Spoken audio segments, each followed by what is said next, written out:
bueno estar contigo hoy en este día especial donde estamos recorriendo de manera preciosa el libro de los Romanos. Ya hemos estado en el capítulo número 1, hemos empezado ya la semana anterior viendo esa increíble revelación de Dios hacia el ser humano, esa increíble puesta del ser humano a espaldas de Dios. Y esto es crítico porque déjame recordarte algo. Aquí se está hablando de toda naturaleza humana. A veces nosotros cuando empezamos a leer el libro de Romanos y vemos los primeros capítulos, hoy nos toca el capítulo 2, pero vemos estos primeros capítulos, nos sentimos como que eso es para gente muy mala, para gente depravada, para gente perdida. Pero la verdad es que aquí se muestra al Dios santo, justo, todopoderoso frente a la naturaleza de todo hombre. Es decir, usted y yo estamos envueltos en esto. Nuestra naturaleza tiene un problema con Dios y eso es lo que tenemos que ver con claridad. La Biblia no quiere que nosotros nos escondamos ante la realidad de Dios. Más bien, quiere ser luz para nuestra mente y corazón y poder acercarnos correctamente a Dios. Por eso que esta serie, este libro de Romanos, le hemos llamado el Evangelio, porque es una explicación magistral del Espíritu Santo a través del apóstol Pablo de lo que es el Evangelio, etapa y etapa, de lo que, cómo nos lleva de las tinieblas a la luz admirable y la vida cristiana que sorprende al mundo. Por eso que es vital captar lo que estamos hablando desde el capítulo 1, que habla de la naturaleza del hombre frente a Dios, que es tremenda. Hoy en el capítulo 2 nos vamos a sorprender porque este capítulo es revelador entre nuestra naturaleza y nuestra forma de justificarnos. Es increíble cómo el ser humano intenta pasar la culpa a otros lados, mirar hacia otros lados, pensar que allá está la culpa, que allá está lo peor, pero no mirarnos a nosotros mismos y empezar a justificarnos de diferentes formas. Pero, ¿sabes? Es increíble entrar a este capítulo y ver la majestuosidad del Espíritu Santo, cómo toca toda arista, cómo responde a toda pregunta e inquietud que tenemos sobre esto. Este capítulo es revelador. Por ello que vamos a delinear correctamente, esa palabrita quería enfatizarla, vamos a delinear, tenemos que estar delineados, tenemos que trazar correctamente lo que Dios quiere que entendamos tú y yo. Entonces nos metemos, esperemos que todos ahí donde estén en su casa, estén en su trabajo, estén donde estén, en el computador. Quiero que por favor abran sus Biblias si es que la tienen, porque necesito que estés mirando el capítulo 2 del libro de Romanos, este apasionante libro que le hemos puesto el Evangelio. Vamos a delinear 3 puntos que nos van a delinear cómo nuestra naturaleza trata de justificarse ante Dios. Esto es muy importante. No se olviden, usted y yo estamos en esto. Usted y yo, mi amigo, mi amiga, estamos metidos en esto y tenemos que quitarnos como una venda. ¿Cómo nos ve el Dios Todopoderoso? Para acercarnos con claridad. No acercarnos como nosotros nos dé la gana, sino acercarnos como Él quiere, para tener una absoluta libertad y una vida de verdad, no religiosa, sino práctica en una relación personal. Vamos a delinear 3 aspectos. El capítulo 2, como dije, es un capítulo revelador. En primer lugar, vamos a delinear la trampa. Acá hay una trampa. Vamos a delinearla, hay que trazarla bien. ¿Sabes cuál es esta trampa enorme de los seres humanos? La justificación que tenemos. Vamos a leer Romanos 2, del 1 al 3. Dice lo siguiente: por lo cual, dice el apóstol, eres inexcusable, oh hombre, quien quiera que seas tú que juzgas. Está tomando desde el capítulo 1, porque otra vez repite esa frase que vimos la semana pasada en el capítulo 1, ¿no? Es inexcusable el hombre porque él conoce que la creación está expuesta, es inexcusable. Si bien es cierto, el hombre por la creación no puede tener una relación personal con el Dios viviente, pero sí por la creación lo llama a abrir los ojos y acercarse a buscar al Dios real. Eso es la creación. Es como dijo el pastor Omar Larrazábal en el capítulo anterior, ¿no? Cuando tú ves el cuadro de un pintor vas a conocer lo que hay un pintor, ¿verdad? Bueno, es la creación así. Pero aquí repite el apóstol que eres inexcusable, porque el hombre, quien quiera que seas tú, que juzgas, pues en lo que juzgas a otro, te condenas a ti mismo, porque tú que juzgas haces lo mismo. Mas sabemos que el juicio de Dios contra los que practican tales cosas es según verdad. Y escucha estas preguntas. ¿Y piensas esto, hombre, tú que juzgas a los que tal hacen y que haces lo mismo, que tú escaparás del juicio de Dios? ¿Saben? En estos versículos encontramos que hay una tremenda trampa y hay que delinearla. Es la trampa de la autojustificación, de la justificación. ¿Sabes por qué? Porque todos nosotros queremos pensar que la otra persona está peor, que ellas están mal. Por eso que este capítulo podemos nosotros desviarnos y pensar que esto es para los más malos y pensar que nosotros somos buenos. Esto es para toda naturaleza humana. Aquí el apóstol habla de justificarse. Vamos a juzgar a otras personas porque lo juzgamos, pero al mismo tiempo a escondidas nosotros hacemos lo mismo, porque nuestra naturaleza es la misma, porque nosotros cogíamos de lo mismo, estamos enfermos desde el nacimiento, desde que entramos a este mundo. Y eso es lo que muy pocos clarifican a través de la Biblia. A través de la Biblia queremos ver todo lo bueno, todo lo lindo y todo lo precioso. Pero nos olvidamos que para conocer lo precioso, lo lindo y lo bello, tenemos que pasar por la oscuridad de saber y entender que nuestra naturaleza está enferma delante de Dios. Y aquí hay que delinear la trampa, porque la justificación es un gran problema que tenemos usted y yo para mirarnos con Dios. Justificarnos, juzgar a la gente también, decir, él es peor que yo, mira lo que hace, mira qué malo, y yo estoy haciendo lo mismo. Escúchenme bien, la naturaleza del ser humano está enferma y va a buscar justificarse ante Dios. Entonces la gente dice, yo no soy tan malo. ¿Te has encontrado con personas así? Quizá usted, mi amigo que me estás mirando, piensas eso, que no eres tan malo, que no necesitas tanto a Dios, que bueno, sí, tener a Dios en algunos aspectos es bonito, es bueno, pero no lo necesitas para toda tu vida. Tú puedes con tu vida. No, la verdad es que nuestra naturaleza está enferma. Nuestra naturaleza necesita a Cristo. Por eso que cuando uno va a escarbar un poquito en la naturaleza humana va a encontrar a un profeta llamado Jeremías, por ejemplo, que en el capítulo 17, verso 9, declara diciendo, engañoso es el corazón más que todas las cosas y perverso. Y se pregunta, ¿quién lo conocerá? Mira, la palabra engañoso es literalmente torcido. En el hebreo utilizó esa palabra literalmente. Torcido es el corazón, más que todas las cosas, y perverso. La palabra perverso significa incurable. Tenemos una naturaleza incurable, está enferma. Entonces por eso nos vamos a justificar. Por eso vamos a pensar que esto es para los más malos, no para nosotros. Pero no, damas y caballeros, esto es para todos. Todos que se atreven a escuchar la palabra de Dios y decidir realmente creerle a Dios, van a entender que nuestra naturaleza está enferma. Esto no es para religiosos. Esto no es para personas que se creen sanas o buenas. Esto es para toda persona que realmente sabe que hay un vacío en el corazón. Por eso que hay que delinear la trampa. No vaya a ser que creamos que podemos juzgar porque nosotros somos mejores, porque nuestro corazón está más limpio que otro. Y no es así. Todos desde que entramos a este mundo tenemos esta descripción que hace el viejo profeta Jeremías.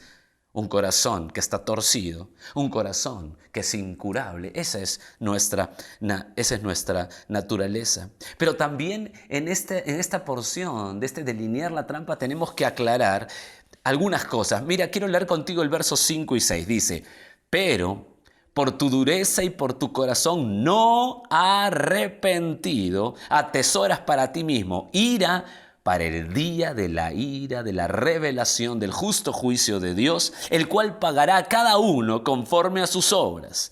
Verso 7, déjame leerte, vida eterna a los que perseverando en bien hacer buscan gloria y honra e inmortalidad. El verso 8, pero ira y enojo a los que son contenciosos y no obedecen a la verdad, sino que obedecen a la injusticia. Hay que delinear también esta trampa.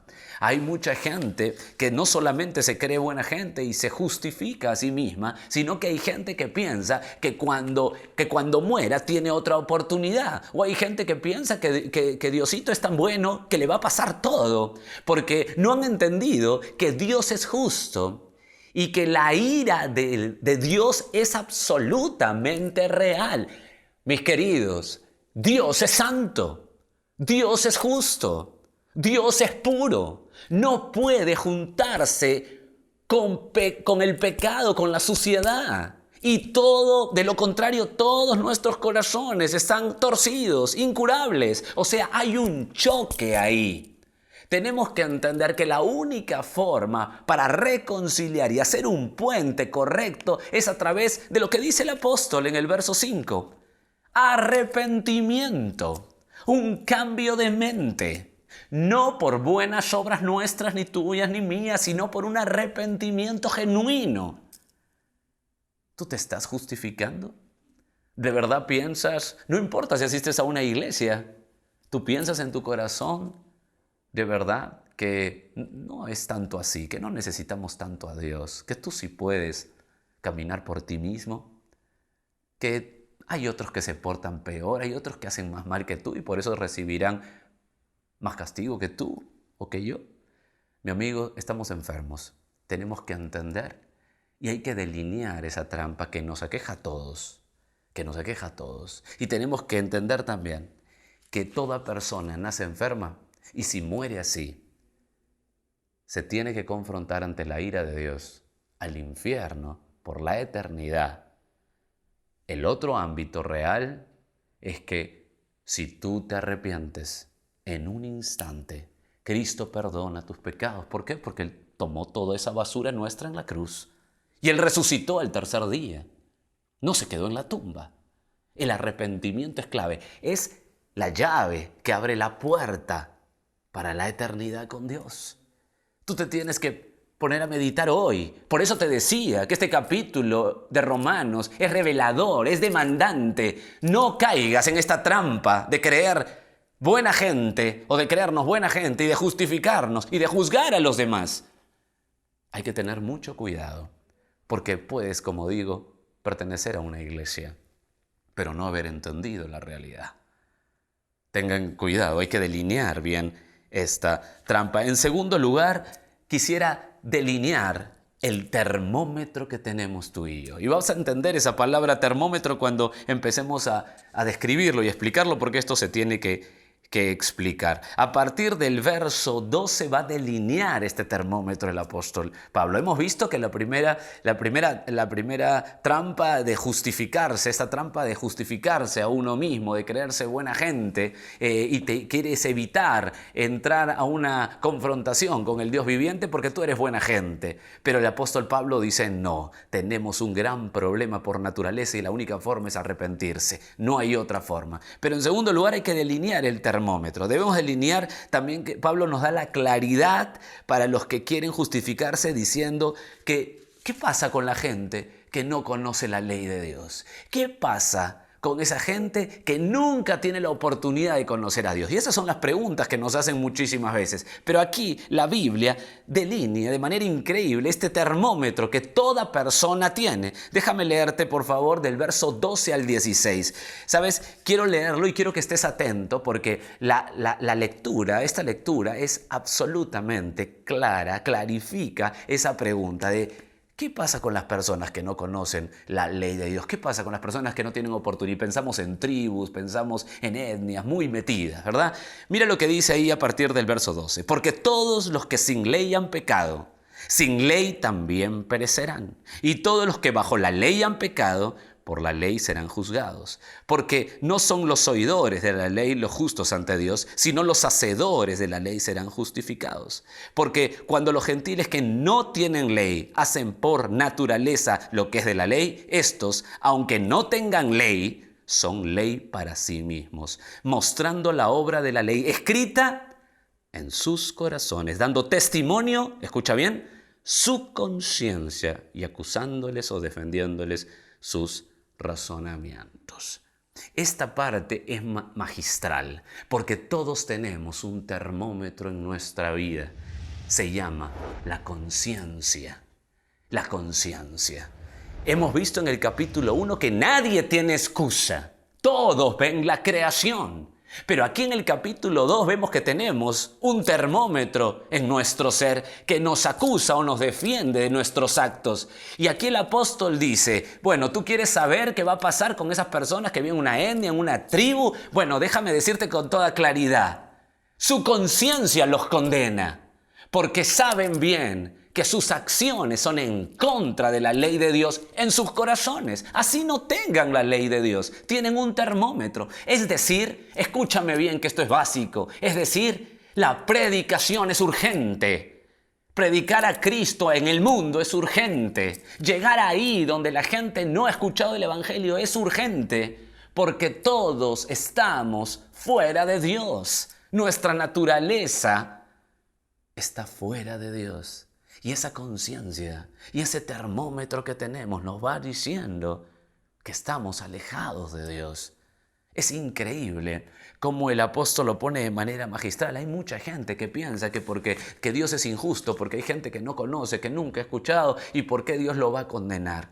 Bueno, la verdad es que hemos visto con claridad como todo un rompecabezas, como la creación muestra que hay un Dios todopoderoso y la gente tiene que ir a conocer a ese Dios porque ahí está puesto, ahí está pintado. No hay excusa, pero en segundo lugar no hay excusa porque hay una conciencia que nos revela nuestro caminar. Y esto es tremendo. Por eso que tenemos que pensar bien y tener bien en claro, mi amigo, mi amiga que me ves, que tú has conocido a Cristo, la proclama del Evangelio es urgente a toda persona, porque si se mueren sin Cristo, van al infierno por la eternidad. No hay regreso, no hay oportunidad, mientras tengan vida y esperanza. Por eso que nuestra labor es tan importante. Dios te ha escogido si eres de Él. Si eres de Él, Dios te ha tomado para que seas testigo de Él a donde estés. Y tener ese corazón inflamado por la gente. El Evangelio es urgente. La proclama es urgente. Romanos nos dice que el Evangelio es urgente. Urgente, mi amigo, mi amiga. Tú que me estás viendo ahí. El Evangelio es urgente. A mí me apasiona cuando recorro el libro de Apocalipsis. Y cuando voy al capítulo 10 y empiezo a ver esa conexión que hay entre la etapa más dura que va a tener la tierra, porque Apocalipsis en el capítulo 10 nos está ya dando esa mirada futura a una época de tribulación bárbara, terrible, totalmente difícil, oscura. Y Dios en ese momento le muestra a Juan, el evangelista, una visión de un librito. Y el librito, y le dice desde el versículo 10 del capítulo 10, dice, entonces tomé el librito en la mano del ángel y lo comí, y era dulce en mi boca como la miel, pero cuando lo tuve que comer era amargo en mi vientre. Y él me dijo, es necesario que profetices otra vez sobre muchos pueblos, naciones, lenguas, reyes. Lo que le está haciendo al apóstol es en la época dura, difícil, oscura, le está diciendo, proclama el Evangelio a toda criatura. Todavía hay tiempo, todavía hay tiempo. Y yo quiero decirte, mi amigo, mi amiga, todavía hay tiempo. Proclama el Evangelio, salvador, único, transformador. Si alguien te pregunta si esa etnia alejada no es justo que se condene al infierno, pues Pablo, guiado por el Espíritu Santo, nos dice que es justo que toda persona camine a la condenación. Despertemos, dejemos una vida religiosa, dejemos de ilusiones. El Evangelio es urgente. Hemos delineado la trampa, la justificación. Hemos delineado el termómetro a esas preguntas como, bueno, yo justifico a la gente porque es una etnia, es un pueblo alejado de Dios, no lo conocen, ¿cómo Dios los va a condenar? Y ya tenemos ese acercamiento por la palabra de Dios, de lo que Dios piensa. Pero en tercer lugar, tenemos que delinear lo trágico, porque hay una parte trágica en este capítulo 2, aún más difícil y más trágica. ¿Sabes por qué? Porque a partir del verso 17 el apóstol Pablo empieza a hablar de la justificación del mismo pueblo de Israel. ¿Por qué? Porque Israel cree que porque ha nacido el hombre o mujer que ha nacido en Israel ya de todas maneras pertenece al pueblo de Dios y ya tiene vida eterna. Y esto es trágico, porque ninguna persona puede justificarse así. Ninguna persona que ha nacido en el pueblo de Israel puede decir, yo ya soy salvado porque he nacido en Israel. Y Pablo lo empieza a explicar. Pero Jorge, yo no soy de Israel. ¿Qué tiene que ver eso conmigo? ¿Qué justificación tengo? Bueno, es que la gente se justifica por su religión. Piensa que porque tiene una religión que ha tomado de sus padres o que vive bajo una tutela de una vida religiosa, ya por ende está metido en el pueblo de Dios. Y eso es rotundamente falso. Eso es trágico. Eso es para la pregunta de que, bueno, yo he vivido en una religión, yo soy tal persona, soy un religioso. Eso es falso, eso no tiene nada que ver. Mira, quiero leer contigo estos pasajes que son emocionantes. Por favor, escúchame bien.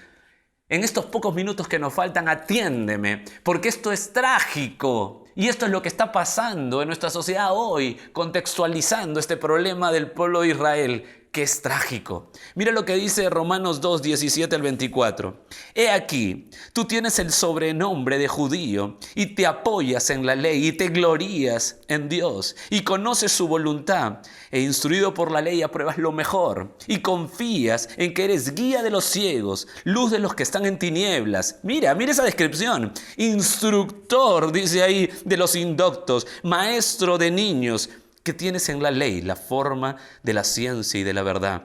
Tú pues que enseñas a otro, ¿no te enseñas a ti mismo?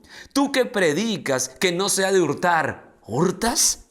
Tú que dices que no se ha de adulterar, ¿adulteras? Es de la gente que tiene la ley, y porque tiene la ley y porque son del pueblo ya son justificados. Pero él dice no, porque nuestra naturaleza nos vende en la práctica. Sigue diciendo, tú que abominas los ídolos, ¿cometes sacrilegio?